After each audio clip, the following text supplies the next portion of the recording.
సంబంధించిన కేంద్ర ప్రభుత్వ సహకారాన్ని పక్కన పెట్టి కేంద్ర ప్రభుత్వం అనే అంశాన్ని లేవనెత్తకుండా పూర్తిగా ఏకపక్షంగా వారే చేస్తున్నట్టుగా వాళ్ళు ప్రమోట్ చేసుకోవడం మనం చూస్తున్నాం. దానికి సంబంధించి నిజాలు ఈరోజు మనం ఆలోచన చెప్తారు. అలాగే స్టీల్ ప్లాంట్ సంబంధించి కూడా కొన్ని విషయాలు మీతో వాళ్ళు చెప్తారు. అందరికీ నమస్కారం. విశాఖపట్నం సంబంధించి అనేక రకాల విషయాలు ఈ మధ్యకాలంలో జరుగుతున్నాయి. కోవిడ్ నేపథ్యంలో యావత్తు ప్రపంచ యావత్తు పోరాటం చేస్తుంటే విశాఖపట్నానికి సంబంధించి ఎల్జీ పాలిమర్స్ యొక్క వేపర్ లీకేజ్ దుర్ఘటన కారణంగా అనేక మంది మరణించడం, అలాగే అనేక మంది క్షతగాత్రులు అవడం, అలాగే దీర్ఘకాలికంగా అనేక రకాల వ్యాధులు, అలాగే అనేక రకాల ఇబ్బందులతో గురై ప్రజానికి ముందుకెళ్ళడానికి, అలాగే ప్రభుత్వం కూడా ఆదుకునే దిశగా కొంత ఆలోచన చేయడం జరిగింది. అయితే ఎల్జీ పాలిమర్స్ సంబంధించి ఆ పాలిమర్స్ కాకుండా ఇంకేదైనా వాళ్ళ సంబంధించిన పరిశ్రమ మాత్రం కొనసాగించాలని మేము డిమాండ్ చేయడం జరిగింది. ఆ విధంగా వెళ్ళాలి అని అనుకుంటున్న నేపథ్యంలోనే సాయినార్ అని చెప్పి మన ఫార్మాసిటీలో ఒక యాక్సిడెంట్ జరగడం జరిగింది. ముఖ్యంగా అది కూడా వేపర్ లీక్ లాంటిది. సో బెంజనాల్ అనే ఒక వేపర్ లీక్ కారణంగా ఇద్దరు చనిపోవటం, అలాగే నలుగురు క్షతగాత్రులు అవడం ఏదైతే ఉందో అది కూడా చాలా దురదృష్టకరమైన పరిణామం. ఫార్మాసిటీ సంబంధించి ఏవైతే పరిశ్రమలు ఉన్నాయో సుమారు 70 పైగా పరిశ్రమలు ఉండి అన్ని పరిశ్రమలు కూడా ఫుల్ ప్లేజ్ నడుస్తూ దాంట్లో కూడా హైడ్రోక్లోరోక్విన్ లాంటి మనం ఏదైతే విదేశాలకు ఎగుమతి చేసే మందులు కూడా అక్కడి నుంచి తయారై వెళ్తున్నాయి. అలాగే ఇంకా అనేక రకాల దేశానికి ప్రపంచానికి ఉపయోగపడేటువంటి అనేక రకాల ఫార్మా సంబంధించిన అంశాలు తయారు చేస్తున్నారు. అయితే సాయినార్ సంబంధించిన దుర్ఘటనలో అనేక రకాల కొత్త విషయాలు వెలుగులో రావడం జరిగింది. ఏదైతే ఎల్జీ పాలిమర్స్ అలాగే సాయినార్ వేపర్ లీక్ రెండింటికి కొంత సంబంధం ఉంది. ఏమిటంటే ఎక్కడెక్కడైతే ఇటువంటి హజార్డస్ ప్రాక్టీసెస్ జరుగుతున్నాయి, గ్యాస్ లీక్ జరుగుతున్నాయి, అక్కడ ఏవైతే మినిమం సేఫ్టీ మెజర్స్ ఉన్నాయో ఎవరు కూడా పాటించకపోవడం కారణంగా జరిగింది అనేది వాస్తవం. ప్రాథమిక సమాచారం ప్రకారం సాయినార్ సంబంధించిన చోట ఏదైతే గ్యాస్ లీక్ అవుతుందో అక్కడ ఎటువంటి అలారం సిస్టమ్ లేదు. ఇదే అక్కడ ఉండే వర్కర్స్ చెప్పడం జరిగింది. ఎప్పుడైనా లీక్ అయినప్పుడు అలార్మింగ్ సిస్టమ్స్ ఏవైతే ఉన్నాయో అన్ని చోట్ల అలారం మోగడం కారణంగా వెంటనే తయారీ అవ్వడానికి అవకాశం ఉంటుంది. అది తీవ్రమైన విషవాయువు కాదు. అయితే ఎప్పుడైతే ఇటువంటి వాయువు లీక్ అయిన వెంటనే ఆక్సిజన్ ఛాంబర్స్ విధిగా అన్ని ఫార్మా కంపెనీలో ఉంటాయి. అయితే దురదృష్టం అక్కడ ఆక్సిజన్ సిలిండర్ కూడా లేని పరిస్థితి. ఎప్పుడైతే కొంచెం గ్యాస్ ఎక్కువ ఇన్హేల్ చేస్తారో ఆక్సిజన్ కంటెంట్ పూర్తిగా తగ్గిపోవడం కారణంగానే బ్రెయిన్ ఎఫెక్ట్ అయ్యి లేకపోతే లంగ్స్ ఎఫెక్ట్ అయ్యి వెంటనే కుప్ప కూలిపోవడం జరుగుతుంది. ఆ విధంగానే ఒక దుర్ఘటన ఎల్జీ పాలిమర్స్ సంఘటన జరిగిన తర్వాత ఆక్సిజన్ లేని కారణంగానే అక్కడ కూడా ఆక్సిజన్ మొత్తం ఈ వాయువు పీల్చడం కారణంగా వాళ్ళు చనిపోవడం జరిగింది. ఇవాళ కూడా సాయినార్లో కూడా ఆక్సిజన్ లేని కారణంగా చనిపోవడం జరిగింది. తప్పనిసరిగా అన్ని చోట్ల కూడా అన్ని ఫార్మా కంపెనీలు ఇటువంటి ఏవైతే కెమికల్ కాంపోజిషన్ చేసిన కంపెనీల్లో ఆక్సిజన్ సంబంధించిన ఛాంబర్స్, అలాగే ఆక్సిజన్ సిలిండర్ సంబంధించింది, అలాగే ఎల్జీ పాలిమర్స్ మళ్ళీ సాయినార్లో కూడా ఎటువంటి అలారం సిస్టమ్స్ అంటే గ్యాస్ లీక్ అయిన అలారం సిస్టమ్ లేని కారణంగా ఈ ప్రమాదం జరిగింది. ఫైర్ కి సంబంధించిన అలారం ఉంది కానీ ఈ లీక్ సంబంధించిన అలారం లేని కారణంగా ప్రమాదాలు జరుగుతున్నాయి. కనుక వెంటనే ప్రభుత్వం అన్ని పరిశ్రమలు ఇటువంటి లీక్ సంబంధించిన అలర్ట్ సిస్టమ్స్ పెట్టాలి అని చెప్పి ప్రభుత్వాన్ని మేము డిమాండ్ చేస్తాం. అలాగే ప్రతి కంపెనీకి విధిగా అంబులెన్స్ ఉండాలి. ఈ కంపెనీకి అంబులెన్స్ కూడా లేదు. సో వాళ్ళు ఫార్మాసిటీ సంబంధించిన అంబులెన్స్ పెంచి వీళ్ళని తీసుకెళ్లే లోపు సమయం మించిపోయింది. ఆ విధంగా ప్రతి కంపెనీ ఏదైతే ఇటువంటి హజార్డస్ ప్రాక్టీసెస్ ఉందో ఆక్సిజన్ అవైలబిలిటీ, అంబులెన్స్ కూడా పెట్టాలి. అలాగే మూడో అతి ముఖ్యమైన విషయం ఏంటంటే ఇది కూడా వెలుగులోకి వచ్చింది. అన్ని ఫార్మా కంపెనీల చుట్టూ కూడా తిరగడానికి ఫైర్ ఇంజిన్ సంబంధించి స్థలం ఉండాలి. ముఖ్యంగా గ్యాస్ లీక్ అయినప్పుడు అలాగే ఫైర్ అయినప్పుడు మనకి వాటర్ ని స్ప్రే చేస్తారు. ముఖ్యంగా అన్ని పరిస్థితులకి వాటర్ ఫైర్ సంబంధించిన ఫెసిలిటీ ఉంటుంది. కానీ ఈ ఫైర్ ఇంజిన్ ఉంటే ఎక్కడికైనా ఏ మూలకైనా వెళ్ళడానికి అవకాశం ఉంటుంది. అయితే ఫార్మాసిటీ అదే రామ్కీ ఫార్మాసిటీ అధునాతనంగా కట్టినా కూడా ఏవైతే కంపెనీస్ ప్లాట్లు అలాట్ చేశారో ఆ ప్లాట్లు అలాట్ చేసి కన్స్ట్రక్షన్ చేసిన తర్వాత చుట్టూ తిరిగేటువంటి రోడ్లు అయితే ఈ కంపెనీకి లేవు. ముఖ్యంగా సాయినార్ కూడా అటువంటి ఫెసిలిటీ లేదు. చుట్టూరు ఆ కంపెనీ లోపల తిరిగేటట్టు ఫెసిలిటీ తప్పనిసరిగా పెట్టారు. దేశవ్యాప్తంగా ఈ నార్మ్ ఎన్ఓసి ఇచ్చే ముందు తప్పనిసరిగా ఫైర్ డిపార్ట్మెంట్ తీసుకుంటుంది. మరి ఎందుకు సాయినార్ విషయంలో తీసుకోలేదో కూడా అనుమానం ఉంది. కనుక దీనిపైన సమగ్ర విచారణ జరగాలి. అలాగే ఇక ముందు కూడా ఇటువంటి గ్యాస్ లీక్లకు సంబంధించిన కానీ ఇటువంటి ప్రమాదాలు జరగకుండా కార్మికుల్ని అలాగే ఎంప్లాయర్స్ని రక్షించే ప్రయత్నం కూడా చేయాలి. అలాగే పొల్యూషన్ కంట్రోల్ బోర్డు, అలాగే ఫైర్ డిపార్ట్మెంటు, అలాగే ఇండస్ట్రీస్ డిపార్ట్మెంటు, అలాగే ఈ ఫార్మా సంబంధించిన ఏదైతే రామ్కి ఫార్మా వీడు అటువంటి జాగ్రత్తలు తీసుకోవాలని చెప్పి మాట్లాడుకుంటున్నాం. ప్రభుత్వం కూడా చాలా గట్టిగా అన్ని కంపెనీల పైన ఈ ఆడిట్ చేయించాలి. ఈ ఆడిట్ చేయించడం ద్వారా ప్రమాదానికి సంబంధించిన పూర్తిగా నివారణ చేసే అవకాశం ఆ విధంగా చర్యలు తీసుకోవాలని కోరుతున్నాం. అలాగే ఏ విధంగా అయితే ఎల్జీ పాలిమర్ సంబంధించిన ఎవరైతే క్షతగాతులు అలాగే ఎవరైతే మరణించారో వాళ్ళకి సంబంధించిన కాంపన్సేషన్ ఉందో అదే సాయినార్ సంబంధించిన వాళ్ళు కూడా తూచా తప్పకుండా ఇవ్వాలి అని చెప్పి కూడా మేము డిమాండ్ చేస్తున్నాం. ₹1 కోటి 25 లక్షల ఏ విధంగా ఇచ్చారో ఆ విధంగా అయితే దాని బారిన పడిన వాళ్ళు కూడా ఆ విధంగా కాంపన్సేట్ చేయాలి. ఇది ఒక స్టాండర్డ్ ఈ రాష్ట్ర ప్రభుత్వం చేయడం జరిగింది. దాన్ని కూడా కొనసాగించే విధంగా దీన్ని కూడా చేయాలని చెప్పి మేము డిమాండ్ చేస్తున్నాం. అలాగే మనకి విశాఖపట్నానికి తలమానికం కేవలం విశాఖపట్నమే కాదు, ఆంధ్రప్రదేశ్కి అత్యంత ప్రతిష్టాత్మకమైన పరిశ్రమ, ఏకైక పరిశ్రమ. మనకి దురదృష్టం ఏంటంటే ఆంధ్రప్రదేశ్ విడిపోయిన తర్వాత చాలా మంది అనుకోవచ్చు మనకి ఏ పరిశ్రమ లేదు. కేవలం ఉన్న 3 పెద్ద పరిశ్రమలు విశాఖపట్నంలో ఉండటం జరిగింది. చైర్మన్, మేనేజింగ్ డైరెక్టర్ కలిగిన సంస్థలు కేవలం 3 ఉన్నాయి. అది ఒకటి విశాఖపట్నం హిందుస్థాన్ షిప్ యార్డ్, రెండోది డ్రెడ్జింగ్ కార్పొరేషన్, మూడోది విశాఖపట్నం స్టీల్ ప్లాంట్. ఈ 3 తప్ప మిగతా హెచ్పిసిఎల్, బిహెచ్పివి లాంటి సంస్థలు ఉన్నాయి. కానీ ఆ సంస్థకు సంబంధించిన టాప్ మేనేజ్మెంట్ ఏది విశాఖపట్నం ఉండదు. కానీ విశాఖపట్నం టాప్ మేనేజ్మెంట్ పైనుంచి కింద వరకు నిర్ణయాలు తీసుకునే అవకాశం, వాళ్ళకి వచ్చిన ఏవైతే ప్రాఫిట్స్ ఉన్నాయో ఆ ప్రాఫిట్స్ని పూర్తిగా ఇక్కడైతే సిఎస్ఆర్ ఫండ్స్ కానీ మిగతా ఇతరేతర వినియోగం కూడా మన ప్రాంతానికి చేసే అవకాశం కలిగిన ఈ 3 పరిశ్రమలు ద్వారా అనేక లక్షలాది మందికి ఉపాధి ఉద్యోగ అవకాశాలు కలుగుతున్నాయి. ముఖ్యంగా స్టీల్ ప్లాంట్ సంబంధించి 3 లక్షల మంది పైగా డైరెక్ట్గా ఇండైరెక్ట్గా ఉపాధి ఉద్యోగ అవకాశాలు కలుగుతున్నాయి. గత అనేక సంవత్సరాలు బట్టి విశాఖపట్నం స్టీల్ ప్లాంట్ చాలా ఒత్తిడికి గురైంది అనేది వాస్తవం. దాని కెపాసిటీ 3 మిలియన్ టన్స్ నుంచి 7.5 మిలియన్ టన్స్ కెపాసిటీకి పెంచడం ఏదైతే ఎక్స్పాన్షన్ చేశారో, ఎక్స్పాన్షన్ చేసిన సమయంలో ఏవైతే స్టీల్ ప్లాంట్ సంబంధించిన రిజర్వ్స్ సుమారు 15,000 కోట్ల రూపాయలు పూర్తిగా ఎక్స్పాన్షన్స్ వినియోగించుకోవడం జరిగింది. ఏ రకంగా లోన్ కానీ కేంద్రం నుంచి గ్రాంట్ కానీ తెచ్చుకోకుండా వెళ్ళిన తీరు ఆ రోజు మేనేజ్మెంట్ ఆ నిర్ణయం ఎందుకు తీసుకుందో తెలియదు. ఆ నిర్ణయం కారణంగా ఇవాళ స్టీల్ ప్లాంట్ తీవ్ర ఒత్తిడిలో ఉంది. ప్రొడక్షన్ కెపాసిటీ చాలా తక్కువ ఉంది. ఆ విధంగా కోవిడ్ ముందు ఈ యొక్క నేపథ్యమే నడుస్తుంది. కోవిడ్ కారణంగా ఇది మరింత ఉధృతం పడి స్టీల్ ప్లాంట్ కష్టాల ఊగిలోకి వెళ్ళిపోవడం అనేది మనకి కనబడుతుంది. వాళ్ళ శాలరీస్ మొదటిసారి స్టీల్ ప్లాంట్ చరిత్రలోనే శాలరీస్ సమయానికి పే చేయలేని పరిస్థితి.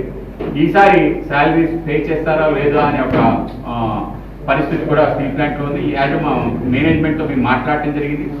తప్పనిసరిగా కేంద్ర ప్రభుత్వం ముఖ్యంగా స్టీల్ మినిస్టర్ ధర్మేంద్ర ప్రధాన్కి దృష్టికి తీసుకెళ్లాలని చెప్పి రక్షణ చర్యలు పాటిస్తే బాగుంటుంది అనే అభిప్రాయం కూడా వ్యక్తపరిచింది. ఆ విధంగానే మేము కూడా స్టీల్ ప్లాంట్ ని రక్షించే దిశగా అడుగులు వేస్తాం. ఆ విధంగానే ధర్మేంద్ర ప్రధాన్ గారికి పూర్తిగా ఒక రిపోర్ట్ పంపించడం జరిగింది.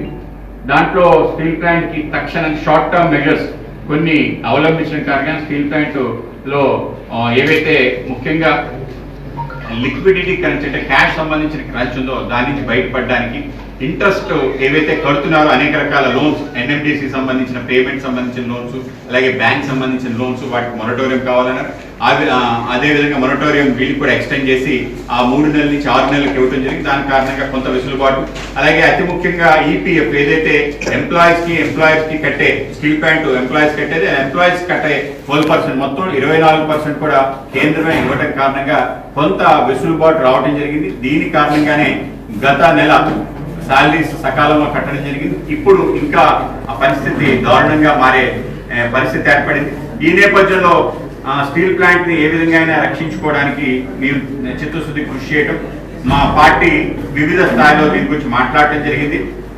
మొన్ననే దీని గురించి ఒక ప్రత్యేక సమావేశం చేయడం జరిగింది. దాంట్లో స్టీల్ ప్లాంట్ ని ఏ విధంగా అయినా రక్షించుకుని దాంట్లో లిక్విడిటీ ఇన్ఫ్యూజన్ చేయాలి అని చెప్పి షార్ట్ టర్మ్ మెజర్ గా అలాగే దీర్ఘకాలిక మెజర్ గా ఏదైతే ఎప్పటి నుంచో కోరుతున్నా ఆలోచన చేస్తున్న విశాఖపట్నం స్టీల్ ప్లాంట్ కి టెక్నాలజీ పరంగా దేశంలోనే అత్యాధునికమైన వ్యవస్థ ఉంది.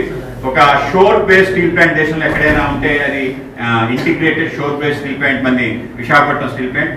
దీన్ని అలాగే సేల్ సుమారు 30,000 మిలియన్ టన్స్ కెపాసిటీ కలిగిన లిక్విడ్ స్టీల్ ని అమ్మకంలో అలాగే మార్కెటింగ్ రంగంలో సేల్ కి మంచి ప్రావీణ్యత ఉంది. అయితే సేల్ కూడా కష్టాల్లో ఉంది. అయినా కూడా సేల్ యొక్క ఈ మార్కెటింగ్ అలాగే విశాఖపట్నం స్టీల్ ప్లాంట్ సంబంధించిన టెక్నాలజీ రెండు మెర్జ్ అవటం, అలాగే ఎన్ఎండిసి ఏదైతే నేషనల్ మినరల్ డెవలప్మెంట్ కార్పొరేషన్ సుమారు 1000 మిలియన్ టన్నుల యొక్క ఐరన్ ఓర్ ని ముఖ్యంగా బలడిలా మైన్స్ ఛత్తీస్గఢ్ నుంచి అలాగే కర్ణాటక సంబంధించిన మైన్స్ నుంచి ఎక్కువ శాతం ఐరన్ ఓర్ ని కలిగిన ఎన్ఎండిసి ద్వారా మనకి స్టీల్ ప్లాంట్ కి ఓర్ వస్తుంది. ఒకవేళ అవకాశం ఉంటే ఎన్ఎండిసి సేల్ ఆర్ఐఎన్ఎల్ సంబంధించిన మెగా మెర్జర్ కోసం మేము తప్పకుండా ప్రయత్నం చేస్తాం. ఆ విధమైన మేము లేఖ రాయటం జరిగింది. ఆ విధంగానే మా పెద్దవాడి పార్టీకి సంబంధించిన రాజ్యసభ సభ్యులందరూ కూడా కలిసి ఆర్ఐఎన్ఎల్ ని బ్రతికించాలి, ఆ విధంగా ముందుకు తీసుకెళ్లాలి, ఆ విధంగా చేయాలి అని చెప్పి మేము అడగటం జరిగింది. ఆ విధమైన కృషి మేము ఇప్పటికే ప్రారంభిస్తాం. ఆర్ఐఎన్ఎల్ అంటే అది కేవలం ఒక పరిశ్రమ కాదు, మొత్తం దేశంలో రాష్ట్రంలో ఉండే తెలుగు వాళ్ళందరూ కలిసి సాధించుకున్న గొప్ప ఘనతగా మేము భావిస్తున్నాం. ఆ రోజులు ఆంధ్రుల హక్కు విశాఖ ఉక్కు అని చెప్పి రాయలసీమ దగ్గర నుంచి శ్రీకాకుళం ప్రాంతం వరకు అందరూ కలిసి ఒకే నినాదంతో ముందుకెళ్ళడం కారణంగా స్వర్గీయ ఇందిరాగాంధీ గారి ఆ రోజు మనకి శాంక్షన్ చేయడం జరిగింది. తర్వాత రాజీవ్ గాంధీ గారి నేతృత్వంలో అది జాతికి అంకితం చేయడం జరిగింది. తర్వాత కాలంలో ఇటువంటి పరిస్థితి ఏర్పడి బిఎఫ్ఆర్ కి దాన్ని రిఫర్ చేసిన సమయంలో ఎన్డీఏ ఆ రోజు అటల్ బిహారీ వాజ్పేయి గారి నేతృత్వంలో ఆ రోజు ఏదైతే అప్పు ఉందో స్టీల్ ప్లాంట్ దాన్ని మొత్తం ఈక్విటీ కింద కన్వర్ట్ చేసి ఆ విధంగా సుమారు 1,500 కోట్ల రూపాయలు వన్ టర్మ్ మెజర్ గా మన ఈక్విటీగా కన్వర్ట్ చేయడం కారణంగానే ఆ రోజు స్టీల్ ప్లాంట్ బ్రతికి బట్ట కట్టిందని మనందరికీ తెలియాలి. స్టీల్ ప్లాంట్ ఆ రోజు బ్రతికిన తర్వాత అనేక రకాల మార్కెటింగ్ ఇన్ఫ్యూజన్స్ చేయడం అలాగే ప్రొడక్ట్స్ కూడా మార్చడం కారణంగా మన లాభాల బాటలో పడటం జరిగింది. ఆ లాభాల బాటలో వెళ్తున్న తరుణంలో మళ్ళీ అనేక రకాల మేనేజ్మెంట్ డెసిషన్స్ కూడా దీంట్లో భాగస్వామ్యం, అనేక రకాల విషయాలు జరగటం కారణంగా ఈ యొక్క పరిస్థితి ఏర్పడిందని మేము భావిస్తున్నాం. గతంలో స్టీల్ ప్లాంట్ సంబంధించి అనేక అంశాలు మేము లేవనెత్తడం జరిగింది. ఆ విధంగా చెయ్యాలి అని చెప్పి కోరుకున్నాం. ముఖ్యంగా స్టీల్ ప్లాంట్ సంబంధించిన అనేక రకాల ఇన్పుట్ కాస్ట్ ఏదైతే ఉందో చాలా ఎక్కువ ఉంది, దాన్ని తగ్గించే ప్రయత్నం జరగాలి. అలాగే ఎన్ఎండిసి సంబంధించిన ఏదైతే ఓర్ సప్లై చేస్తున్నారో దానికి cost of production plus minus కొంత మార్జిన్ కూడా ఇవ్వాలి అని చెప్పి అడగటం జరిగింది. ఇలా అనేక రకాల కొత్త ఆలోచనలు కూడా మేము గతంలో డిమాండ్ చేయడం జరిగింది. ఆ విధంగా సానుకూలంగా ముందుకెళ్తడం జరిగింది. అయినా కూడా అనేక రకాల మేనేజ్మెంట్ సంబంధించిన అంశాలు దీంట్లో ముడిపడి ఉన్నాయి. ఆ విధంగా ప్రొడక్షన్ అలాగే మార్కెటింగ్ సంబంధించిన అంశంలో మన ఎక్స్పోర్ట్ సంబంధించిన దాంట్లో కూడా స్టీల్ రేట్ బాగా పడిపోవడం కారణంగా మనం ఎక్స్పోర్ట్ చేయలేని పరిస్థితి ఏర్పడటం, అలాగే మన ప్రొడక్ట్స్ ఏవైతే డైవర్సిఫై కాని కారణంగా ఈ పరిస్థితి ఏర్పడింది. ముఖ్యంగా స్టీల్ ప్లాంట్ యొక్క ఎందుకు ఉండాలి అనే దాని మీద కేవలం దాని కారణంగానే విశాఖపట్నం ఆంధ్రప్రదేశ్లో ఎక్కువ నిధులు వస్తున్నాయి. రాష్ట్రానికి కొత్త పరిశ్రమ రావాలి అని మనం కోరుకుంటాం. అయితే ఉన్న పరిశ్రమ బ్రతకాలి అని కూడా కోరుకోవాలి. ఆ బ్రతికించే పని రాష్ట్ర ప్రభుత్వం కూడా చేయాలి. మేము జగన్మోహన్ రెడ్డి గారు కూడా విన్నవించుకుంటున్నాం. ఈ సమయంలో స్టీల్ ప్లాంట్ సంబంధించిన అన్ని అంశాలు ఏ విధంగా అయితే మీరు అనేక విషయాలు కేంద్రాన్ని అడుగుతున్నారో రాష్ట్రం తరఫున కూడా గట్టిగా అడగాలి. మేము కూడా అన్ని పార్టీలు కలిసి దీంట్లో అడగాల్సిన పరిస్థితి ఉంది. ఏ విధంగా అయితే ఉక్కు ఉద్యమం సమయంలో అన్ని పార్టీలకు అతీతంగా జెండాలకు అతీతంగా ఆ రోజు మనం ధర్నా చేయడం జరిగింది. ఆ రోజు భారతీయ జనసంఘ్ కూడా పోరాటంలో ముందుంది. ముఖ్యంగా ఆ రోజు అమృతరావు గారు శిబిరం నుంచి ఖాళీ చేసి ఆయన దీక్ష నుంచి విరమించుకున్న తర్వాత భారతీయ జనసంఘ్ తన యొక్క బ్యానర్ పైన ఆ రోజు ఉద్యమం చేయడం జరిగింది, నిరాహార దీక్ష చేయడం జరిగింది. స్వర్గీయ ఎన్ఎస్ఎన్ రెడ్డి గారు అలాగే శ్రీ చలపతిరావు గారు కలిసి ఆ రోజు నిరాహార దీక్ష చేశారు. ఆ విధంగా పోరాటం చేస్తున్న క్రమంలో తెన్నేటి విశ్వనాథం గారు కలిసి ఈ విధంగా పార్టీ పరంగా కాకుండా అందరం కలిసి ఒకే బ్యానర్ మీద చేయాలి అని చెప్పి చెప్పడం కారణంగా అందరూ కలిసి ఆ ఉద్యమాన్ని ముందుకు తీసుకెళ్లారు. ఇప్పుడు కూడా అన్ని పార్టీలు కలిసి ఇది కేవలం ఏదో కేంద్రానికి సంబంధించిన రాష్ట్రానికి సంబంధించిన అంశంగా కాకుండా మొత్తం ఆంధ్రప్రదేశ్ సంబంధించిన అతిపెద్ద పరిశ్రమని మనం ఏ విధంగా రక్షించుకోవాలి అనే ఆలోచనని ముందుకు తీసుకెళ్తాం. వాళ్ళందరూ కూడా ముక్త కంఠంతో దాన్ని రక్షించే ప్రయత్నం చేయాలి. ఆ విధంగా మనం డిమాండ్స్ పెట్టాలి. ఇటువంటి ఒక మెగా మెర్జర్ గురించి కూడా కేంద్రం ఆలోచన చేస్తుంది. ఆ విధంగా ఆలోచన క్రమాన్ని ఇంకా పెంచే విధంగా మనం ముందుకు వెళ్ళడం ద్వారా కొంత అందరూ ఎంప్లాయీస్కి, అలాగే పరిశ్రమకి, అలాగే చుట్టుపక్కల దీనిపైన ఆధారపడిన అనేక రకాల ఎంఎస్ఎంఈ కంపెనీస్కి, అలాగే అనేక మంది సప్లయర్స్కి ఇది ఉపయోగపడుతుంది. ఆ విధంగా చేయడం ద్వారా రాష్ట్ర ప్రగతి కూడా బాగుంటుందని చెప్పి మా అభిప్రాయం. ఆ విధంగా దానికోసం మేము కృషి చేస్తాం. ఆ విధంగా దాని కార్యాచరణ కూడా త్వరలో రచించి ముందుకెళ్తాం. అటువంటి ఒక డ్రాఫ్ట్ కూడా తయారు చేస్తాం. దాన్ని కేంద్రానికి ఇవ్వడం జరిగింది. ఆ విధంగా RINLని రక్షించే క్రమం మేము అవలంబిస్తాం. అలాగే రాష్ట్ర ప్రభుత్వానికి సంబంధించి మొన్ననే చాలా హడావిడిగా చాలా పటాటంతో సుమారు 1400 అంబులెన్స్, అత్యాధునిక అంబులెన్స్ 104, 108ని వాళ్ళు రాష్ట్రంలో విడుదల చేయడం జరిగింది. అట్టహాసంగా ప్రతి జిల్లాలో కూడా వాటిని ప్రారంభించడం జరిగింది. మనందరికీ తెలియాల్సిన విషయం ఏంటంటే, ఏదైతే రాష్ట్రంలో జరుగుతున్న వైద్య సదుపాయాలు అన్నీ కూడా కేంద్రం యొక్క పూర్తి సహాయ సహకారాలతో జరుగుతుంది తప్ప పూర్తిగా రాష్ట్ర ప్రభుత్వం యొక్క వాటా చాలా తక్కువ. ముఖ్యంగా ఈ 108, 104 దాంట్లో 60-40 రేషియోలో national health machine, national rural health machine, urban health machine దానికి సంబంధించిన అంశంలో, అలాగే NMMU అంటే మొబైల్ మెడికల్ యూనిట్ సంబంధించిన నేషనల్ మొబైల్ మెడికల్ యూనిట్ అనే వ్యవస్థ ద్వారా ఆ విధంగా అలాగే అనేక రకాల జనని సురక్ష యోజన సంబంధించిన అంశాలన్నీ కలిపి సుమారు 60-40 రేషియోలో సెంట్రల్ 60%, స్టేట్ 40%. దాంట్లో కూడా కొన్ని ఎమర్జింగ్ స్టేట్స్ అనే ఎమర్జింగ్ స్టేట్స్ గ్రూప్స్ అని చెప్పి ఉన్నాయి. దాంట్లో ఆంధ్రప్రదేశ్ కూడా ఉంది. ఆంధ్రప్రదేశ్ కి దాని నుంచి కూడా 30-40, ఏదైతే 40% రాష్ట్ర ప్రభుత్వం ఉందో దానికి క్యాష్ బ్యాక్ ఇవ్వటం జరుగుతుంది. ఆ విధంగా ఇచ్చే రాష్ట్రం ఆంధ్రప్రదేశ్. ఆ విధంగా ఏదైతే 108, 104 తీసుకొచ్చి దాంట్లో 80% కేంద్ర ప్రభుత్వం వాటా ఉందని మనం గమనించాలి. అయితే దురదృష్టం అదేదో రాష్ట్ర ప్రభుత్వం చేస్తున్న గొప్ప కార్యక్రమంగా ఫోటోలు పెట్టుకుని గతంలో చంద్రబాబు నాయుడు గారు కూడా ఇదే చేశారు. ఇప్పుడు కూడా ఈ ప్రభుత్వం కూడా అదే చేస్తుంది. కేంద్రం ముఖ్యంగా నరేంద్ర మోడీ గారి యొక్క అంశం ముఖ్యంగా నేషనల్ హెల్త్ మిషన్ లో భాగంగా ఆయన నేషనల్ హెల్త్ మిషన్ అనే పేరైతే ఉంది, కానీ ఈ ఫోటో అయితే నరేంద్ర మోడీ గారికి లేదు. ఆ విధంగా చేసే ప్రయత్నం రాష్ట్ర ప్రభుత్వం చేయాలని మేము డిమాండ్ చేస్తున్నాం. అలాగే అదే సమయంలో 108, 104లో జరుగుతున్న అవకతవకలను కూడా బయట పెడుతున్నాం. ముఖ్యంగా ఏదైతే ఒకే కంపెనీకి హైయెస్ట్ రేట్స్ ఎప్పుడూ లేని విధంగా 1,75,000 రూపాయలు per ambulance per month maintenance ఏదైతే ఇచ్చే విధంగా చర్యలు తీసుకుందో ఇది కూడా లోపభూషితంగా జరిగిందని మా అభిప్రాయం. గతంలో జీవీకే అనే సంస్థ ఈ విధంగానే మొదట ఆ రోజు చంద్రబాబు నాయుడు గారి హయాంలో ఆ విధంగా ఇవ్వటం జరిగింది. తర్వాత వాడు దాన్ని పెంచే విధంగా ప్రయత్నం చేసి గత ప్రభుత్వం పెంచి ముందుకెళ్లాలని చెప్పి అరౌండ్ 20% హైక్ చేసి సుమారు 1,35,000 రూపాయలు నుంచి 1,50,000 చేయాలని ఒక ప్రయత్నం చేయడం జరిగింది.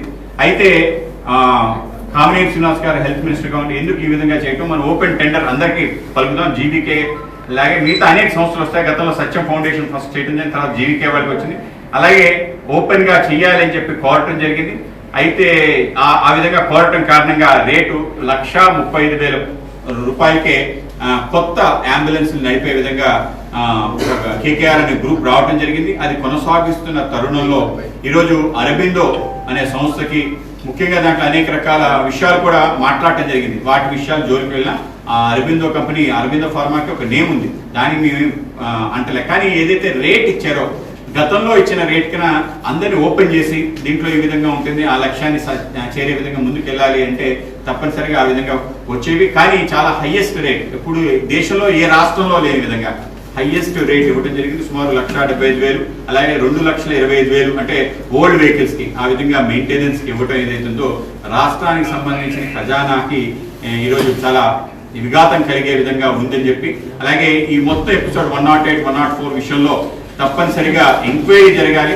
అలాగే ఏ విధంగా ఒకే కంపెనీకి ఇచ్చారనే విషయం కూడా తప్పనిసరిగా తేటతెల్లం అవ్వాలని చెప్పి మేము డిమాండ్ చేస్తున్నాం. అలాగే ఇదే సమయంలో కేంద్రానికి సంబంధించిన అంశాన్ని కూడా కేంద్రం ఏ విధంగా సాయం చేస్తుంది అనే అంశం కూడా తప్పకుండా ప్రజలకి తెలియాలి అని చెప్పి మీ అందరికి తెలియజేస్తున్నాం. కేవలం ఇదేం కాదు, ఏదైతే నేషనల్ హెల్త్ మిషన్ లో ఏదైతే ముఖ్యమంత్రి ఆరోగ్య కేంద్రాలునే 100% సుమారు 4 లక్షల రూపాయలు పర్ మంత్ టెలిమెడిసిన్ సంబంధించిన అన్ని ఫార్మా సంబంధించిన అంశాలు టెస్టులు ఉచితంగా చేసే మన అర్బన్ హెల్త్ సెంటర్స్ అవన్నిటికీ 100% కేంద్రం ఇవ్వడం జరుగుతుంది. అలాగే నేషనల్ కిషోర్ స్వాస్థ్య యోజన, అలాగే జాతీయ శిశు స్వాస్థ్య యోజన అని చెప్పి పిల్లలకు సంబంధించిన అంశం. అలాగే దీంతో పాటు ఏదైతే ప్రధానమంత్రి మాతృవందన స్కీమ్ అని చెప్పి సుమారు 6,000 రూపాయలు ఇవ్వడం, తర్వాత సీఎం ఒక కిట్ ఇస్తున్నాడు కొత్తగా ప్రసవించే వాళ్ళకి సంబంధించిన కిట్ కూడా కేంద్రమే ఇస్తుంది. అలాగే వీటితో పాటు అనేక రకాలుగా అనేక మంది వ్యాధి సంబంధించిన వ్యక్తుల్ని ఆదుకోవడానికి అనేక రకాల చికిత్స సంబంధించిన అంశాలను కూడా కేంద్రమే నేరుగా అవుతుంది. నేషనల్ హెల్త్ మిషన్ ఈ రాష్ట్రానికి ఎంత నిధులు ఇస్తుంది అనేది కూడా రాష్ట్ర ప్రభుత్వం తెలియజేయాలి. ఆ విధంగా పెద్ద ఎత్తున కేంద్రం ఆదుకుని ఈ ఏదైతే హెల్త్ సంబంధించిన ఇష్యూస్ కూడా ముందుకు తీసుకెళ్తుంది. అయితే దురదృష్టం రాష్ట్ర ప్రభుత్వం దీన్ని హైలైట్ చేయటం లేదు. ఆ విధంగా హైలైట్ చేయాలని కూడా మేము ఈ రాష్ట్ర ప్రభుత్వాన్ని కోరుతున్నాం. అంటే మనందరం కూడా మన బ్యాంకులు చూసాం, ఏవైతే కష్టాల ఊబిలో పడిన బ్యాంకులన్నీ కూడా 4 ప్రధాన బ్యాంకుల కింద మెర్జ్ చేయడం జరిగింది.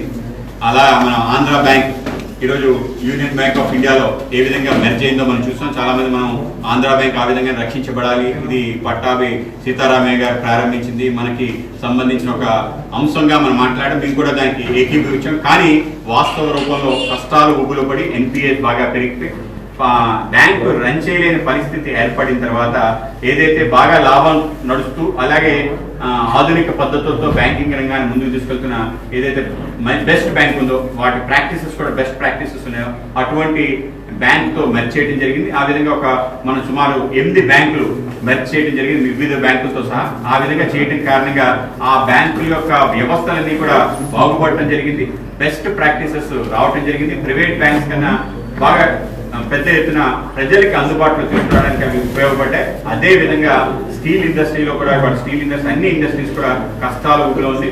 ఎక్సెప్ట్ టాటా స్టీల్ తప్ప మిగతా అన్ని స్టీల్ ప్లాంట్స్ రూర్కెలా అన్ని స్టీల్ ప్లాంట్స్ కష్టాలు ఉన్నాయి. ఆ విధంగా కొత్త స్టీల్ ప్లాంట్స్ కూడా కమిషన్ అవుతున్నాయి. నగర్నార్ అనే ఒక స్టీల్ ప్లాంట్, పెద్ద స్టీల్ ప్లాంట్ ఎన్ఎండిసి వాళ్ళు ప్రారంభించారు. అయితే అది చాలా కష్టాలు, ప్రారంభంలోనే విపరీతమైన కష్టాలు, ఎన్ఎండిసి ప్రాఫిట్స్ లో ఉంది. కానీ నగర్నార్ అనే స్టీల్ ప్లాంట్ పెట్టడం కారణంగా ఎన్ఎండిసి కూడా లాస్ లో వచ్చే అవకాశం ఉంది. కనుక నగర్నార్ ని ఒకవేళ ఎన్ఎండిసి ఆర్ఐఎన్ఎల్ మెర్జర్ మార్గం సుగమం అయితే దాన్ని స్టీల్ ప్లాంట్ వాళ్ళు రన్ చేసే అవకాశం ఉంటుంది. అలాగే మనకి కడప స్టీల్ ప్లాంట్ గురించి కూడా మాట్లాడతారు. కడప స్టీల్ ప్లాంట్ కొత్తగా స్టీల్ ప్లాంట్ రావడం అనేక రకాల ఇబ్బందులు ఉన్నాయి. అయితే ఆర్ఐఎన్ఎల్ లాంటి పెద్ద కంపెనీకి అటువంటి స్టీల్ ప్లాంట్ అక్కడ ఒక రోలింగ్ మిల్ లాంటిది పెట్టడం, లేకపోతే ఫిలిటేషన్ ప్లాంట్ లాంటిది పెట్టడం లాంటి ఆలోచనలు తప్పకుండా రాష్ట్రానికి చేయాలి.